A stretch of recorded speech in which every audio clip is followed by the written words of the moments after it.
2018 সাল থেকে হামের টিকা দেয়া হয়নি, এ কারণেই বেড়েছে। তবে এ নিয়ে আতঙ্কিত হওয়ার কিছু নেই বলেছেন স্বাস্থ্যমন্ত্রী সরদার সাখাওয়াত হোসেন বকুল। সকালে সচিবালয়ে যুক্তরাষ্ট্রের রাষ্ট্রদূত ব্রেন্ট ক্রিসেন্টসেনের সাথে বৈঠক শেষে একথা বলেন তিনি। জানান, সরকার এখন টিকা কার্যক্রম চালুর সাথে সর্বোচ্চ চিকিৎসার ব্যবস্থা করেছে। হামসহ 8টি সংক্রামক রোগের টিকার জন্য 604 কোটি টাকা বরাদ্দ দেওয়া হয়েছে। ইউনিসেফের মাধ্যমে শিগগিরই টিকা দেশে আসছে। 6 মাস থেকে 5 বছর বয়সী শিশুদের দ্রুতই হামের টিকা দেওয়া হবে। এ সময় মার্কিন রাষ্ট্রদূত বলেন, স্বাস্থ্য খাতের সমস্যা মোকাবিলায় কারিগরি ও অর্থনৈতিক সহায়তা করবে যুক্তরাষ্ট্র।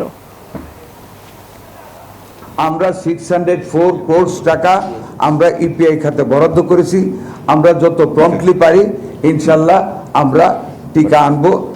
While we are undergoing that work, the United States continues to provide in the tens of millions of dollars of basic health assistance. Bashundhara public school and college 2026 শিক্ষাবর্ষে ভর্তি চলছে।